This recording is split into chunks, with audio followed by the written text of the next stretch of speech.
Beritakanlah firman, siap sedialah baik atau tidak baik waktunya.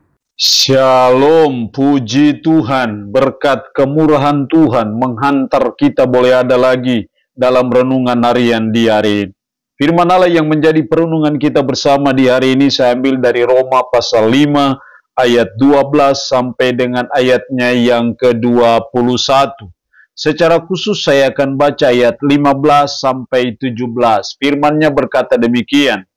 Tetapi karunia Allah tidaklah sama dengan pelanggaran Adam.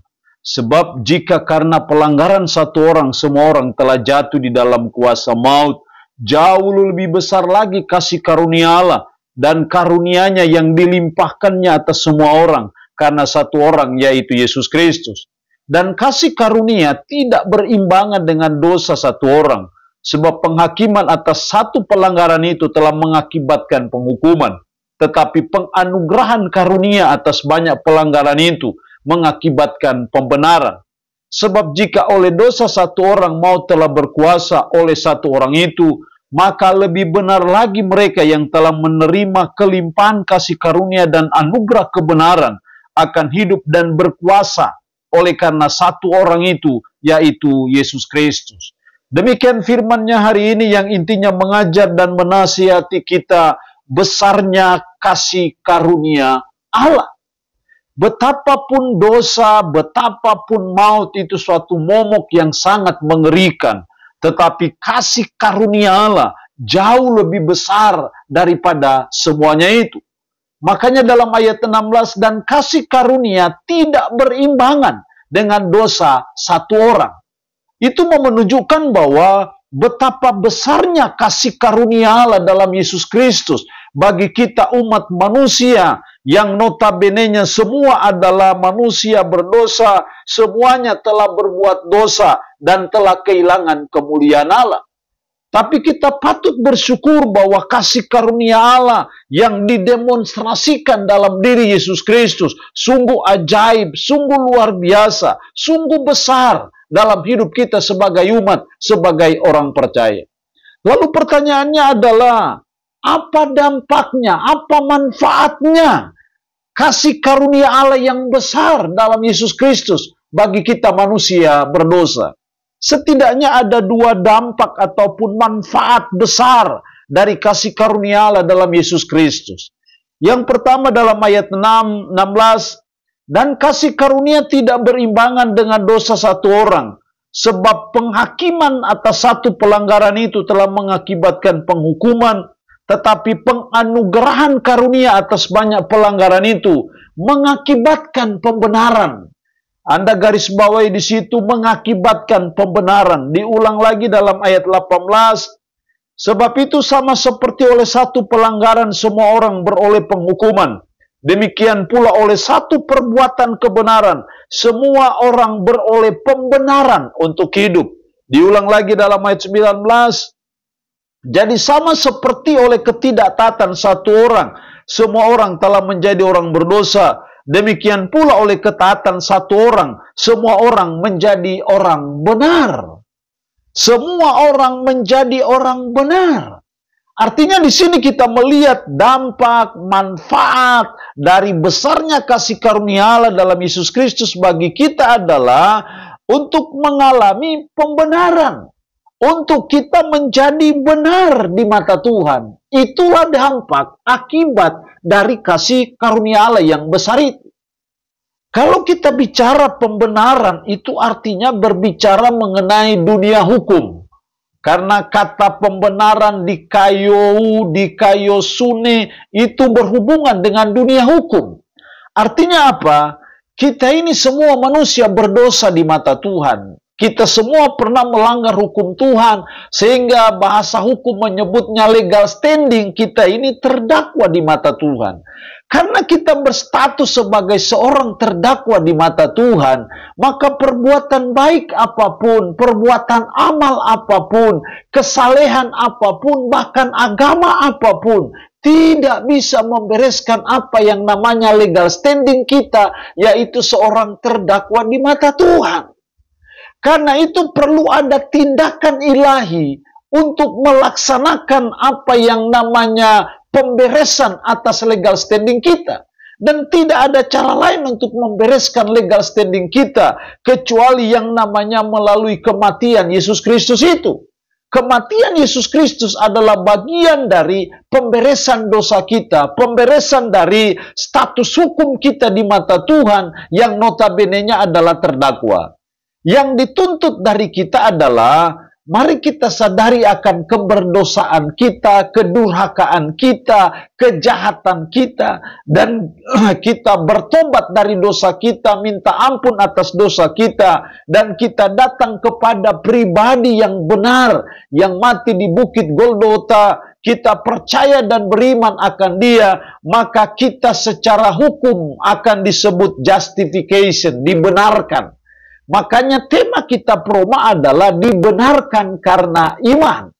Kalau kita sudah dibenarkan, rasa syukur kita, maka kita harus berbuat baik, kita harus berbuat amal, kita harus taat, dan kita harus hidup saleh, kudus di mata Tuhan. Itulah dampak dari besarnya kasih karunia Allah dalam Yesus Kristus. Ini kita patut syukuri sebagai umat, tapi juga patut kita pahami dengan baik dan benar akan iman Kristen, sehingga kita bersyukur kepada Tuhan akan kasih karunia Allah yang luar biasa dalam diri Yesus Kristus bagi kita manusia berdosa, sehingga kasih karunia Allah itulah yang membuat kita mengalami pembenaran. Kasih karunia Allah lah yang membuat akhirnya kita menjadi orang benar di mata Tuhan. Kalau kita sudah benar, baru kita boleh berbuat baik, karena yang baik itu belum tentu benar di mata Tuhan. Jadi kasih karunia Allah yang dinyatakan dalam pribadi Yesus Kristus melalui kematiannya sampai kebangkitannya, itu sungguh ajaib dan luar biasa bagi kita manusia berdosa. Karena hanya dengan karya itulah kita bisa dibereskan legal standing kita, sehingga akhirnya kita dibenarkan. Kalau kita sudah benar, baru kita boleh hidup benar. Dosa bukan hanya sekedar dosa, dosa punya kuasa yang akhirnya membelenggu kita, memborgol kita. Tapi kasih karunia Allah melalui iman kita kepada Yesus Kristus, sehingga kita dilepaskan dari borgol dosa, dilepaskan dari kuasa dosa. Dan itu yang membuat saudara dan saya bisa hidup benar di mata Tuhan. Jadi atas kasih karunia Allah yang besar itu, membuat kita mengalami pembenaran, membuat kita mengalami apa yang dimaksud dengan kita dibenarkan di mata Tuhan. Kalau kita sudah benar, maka kita juga harus berusaha hidup yang benar, melakukan yang benar, berbuat hal yang benar di mata Tuhan. Itu yang Tuhan mau dalam hidup kita sebagai umat, sebagai orang percaya. Yang kedua yang saya amati besarnya kasih karunia Allah dalam Yesus Kristus bagi kita. Apa dampaknya? Apa manfaatnya bagi saudara dan saya? Dalam ayat 21, supaya sama seperti dosa berkuasa dalam alam maut, demikian kasih karunia akan berkuasa oleh kebenaran untuk hidup yang kekal oleh Yesus Kristus Tuhan kita. Untuk hidup yang kekal. Ini hal yang kedua, manfaat, akibat dari besarnya kasih karunia Allah dalam Yesus Kristus bagi kita adalah yang kedua, untuk kita memperoleh hidup yang kekal. Kalau kita bicara memperoleh hidup yang kekal, maka sesungguhnya sama dengan kita bicara memperoleh keselamatan, memperoleh sorga ataupun masuk sorga, masuk Yerusalem baru atau masuk Firdaus. Itu karena kasih karunia Allah. Bukan karena kebaikan kita, bukan karena kesalehan hidup kita, bukan juga karena keagamaan kita. Tetapi itu semua karena kasih karunia Allah yang kita dapatkan melalui iman kita kepada Yesus Kristus. Akhirnya kita memperoleh hidup yang kekal, akhirnya kita memperoleh keselamatan, dan itu harta terbesar dalam hidup. Jadi kasih karunia Allah dalam Yesus Kristus bagi kita ini sungguh ajaib. Sungguh luar biasa, karena itulah yang membuat kita bisa memperoleh kehidupan yang kekal. Kehidupan setelah kita mengalami kematian, kita memperoleh surga, memperoleh keselamatan. Dan itulah harta terbesar dalam hidup. Karena Yesus pernah berkata, apa gunanya engkau memperoleh seluruh isi dunia ini kalau jiwamu binasa? Itu berarti bahwa keselamatan jiwa kita, memperoleh kehidupan yang kekal di sorga, itu adalah harta terbesar dalam hidup, melebihi segala harta apapun di dunia ini. Itulah besarnya kasih karunia Allah dalam Yesus Kristus bagi saudara dan saya, yang patut senantiasa kita syukuri dalam kehidupan kita sebagai umat, sebagai orang percaya. Allah yang punya firman ini memberkati kita dengan firman-Nya di hari ini. Amin. Mari kita berdoa. Puji syukur untuk kebenaran firman-Mu hari ini, yang mengajar dan menasihati kami besarnya kasih karunia Allah dalam Yesus Kristus. Sangat besar dan sangat bermanfaat bagi kami. Karena kasih karunia Allah yang membuat kami bisa mengalami pembenaran. Kasih karunia Allah yang membuat kami bisa memperoleh hidup yang kekal. Roh-Mu yang kudus tanamkan dan meteraikan firman dalam hati dan pikiran kami, dan sanggupkan kami untuk bisa memperlakukan firman ini dalam kehidupan kita sehari-hari. Hamba mohon berkat bagi umat-Mu yang mendengarkan renungan harian di hari ini. Yang sakit hamba berdoa dalam nama Yesus. Tuhan lawat, Tuhan jamah, Tuhan sembuhkan dari sakit penyakit yang diderita. Terpuji-pujilah nama-Mu. Dalam nama Tuhan Yesus Kristus kami berdoa.